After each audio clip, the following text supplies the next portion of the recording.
अन्यमासेयो। आज के लेसन में हम कोरियन लैंग्वेज का एक बहुत ही इंपॉर्टेंट प्रोनाउंसिएशन रूल सीखेंगे जिसको बोलते हैं नेजलाइजेशन। कोरियन लैंग्वेज में दो कॉन्सोनेंट्स होते हैं जिनको बोलते हैं नेज़ल साउंड्स। उनके साउंड्स नेज़ल होते हैं, मतलब थोड़ा सा नोज़ का से जो एयर है वो बाहर आपकी आएगी बोलने में। और वो दो कॉन्सोनेंट्स हैं न एंड म। सो ये जो दो कॉन्सोनेंट हैं ये कई बार कुछ और कॉन्सोनेंट्स के साउंड को थोड़ा अफेक्ट करते हैं और उनको नेज़लाइज करते हैं, मतलब इनके इफेक्ट से उनका साउंड भी नेज़ल हो जाता है। तो यहाँ पर अगर आप देखें तो एक लिस्ट है कॉन्सोनेंट्स की। तो ये जो कॉन्सोनेंट्स हैं अगर ये पाछिम के प्लेस में आ रहे हैं and they are being followed by न और म, इनके ठीक बाद में न और म आ रहा हो, तो इनके जो साउंड्स हैं, इनका जो प्रोनाउंसिएशन है वो इस तरीके से चेंज हो जाएगा। तो जैसे अगर ख या ख या क ये तीन कॉन्सोनेंट हैं और इनके बाद में न या म आ रहा हो तो इनका जो साउंड होगा वो चेंज हो जाएगा अंग में, अंग। और अगर ये सारे कॉन्सोनेंट्स जिनका सबका साउंड त होता है अगर पाछिम में आते हैं तो नॉर्मली इनके बाद में अगर न या म आ रहा हो तो इनका साउंड चेंज होकर के न हो जाएगा। और फ इनका साउंड टिपिकली प होता है अगर ये पाछिम में आते हैं तो, लेकिन अगर इनके ठीक बाद में न या म आ रहा हो तो इनका साउंड चेंज होकर के म हो जाएगा। थोड़ा कॉम्प्लिकेटेड लग रहा होगा आपको अभी, but we will understand it with some examples और आपको आराम से समझ में आ जाएगा। So let's look at some example words here. जो यहाँ पे ये वर्ड है कोरियन लैंग्वेज का बहुत ही कॉमनली यूज्ड वर्ड है। तो इसमें अगर हम पहले सिलेबल को देखें तो यहाँ पर नीचे में फ साउंड आ रहा है जिसका प्रोनाउंसिएशन टेक्निकली प होना चाहिए, इप, राइट। तो इस पूरे साउंड को अगर हम नॉर्मली पढ़ें तो टेक्निकली इसका साउंड होना चाहिए इपनिदा।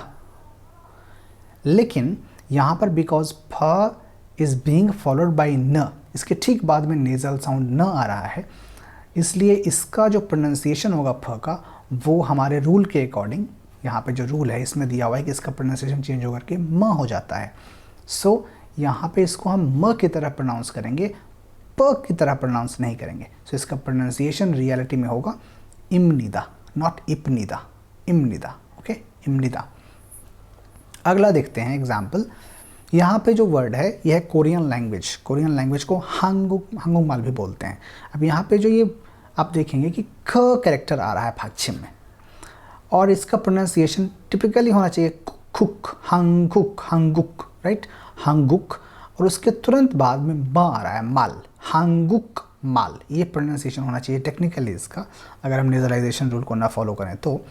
But because of nasalization rule जो ख साउंड है यहाँ पे, जो साउंड इसका क हो रहा है नॉर्मली, वो चेंज होकर के हो जाएगा अंग। बिकॉज अभी जैसा कि आपने रूल में देखा कि ये तीनों जो लेटर हैं ये अंग में चेंज हो जाते हैं अगर इनके बाद में न या म आ रहा हो। So the pronunciation of this word will be हांगुंगमाल, हांगुंगमाल, हांगुकमाल नहीं होगा, हांगुंगमाल होगा। ओके, दो और एग्जांपल्स देखते हैं। ये वर्ड है जिसका मतलब होता है लास्ट ईयर कोरियन में। अब इसका जो पहला सिलेबल है, यहाँ पे पहला जो सिलेबल है उसमें लास्ट में पाछिम में आ रहा है ख, तो इसका प्रोनाउंसिएशन होना चाहिए छाकन्यन। यहाँ पे मैंने ग लिखा है, ये टाइपो है, ग नहीं होना चाहिए, छाक होना चाहिए, छाक, छाकन्यन। ओके, छाकन्यन। बट बिकॉज ऑफ नेज़लाइजेशन जो न है ये बाद में आ रहा है, जो ये ख के साउंड को इम्पैक्ट करेगा और उसको अंग में चेंज कर देगा, तो इसको हम पढ़ेंगे छांगन्यन, छांगन्यन, छाकन्यन नहीं पढ़ेंगे, इसको छांगन्यन पढ़ेंगे। ओके, उसके बाद यहाँ देखते हैं, यहाँ पर पहले सिलेबल में पाछिम में है स, जिसका प्रोनाउंसिएशन होता है त अगर ये पाछिम में आता है तो इस सिलेबल का प्रोनाउंसिएशन होगा इत, इत। और इसके बाद में आ रहा है नायो, सो इत नायो होना चाहिए technically. But because of nasalization rule, because इसके बाद में अगर ना आए तो इसका प्रोनाउंसिएशन हमारे रूल के हिसाब से क्या होता है, इन सभी लेटर्स का प्रोनाउंसिएशन न में चेंज हो जाता है।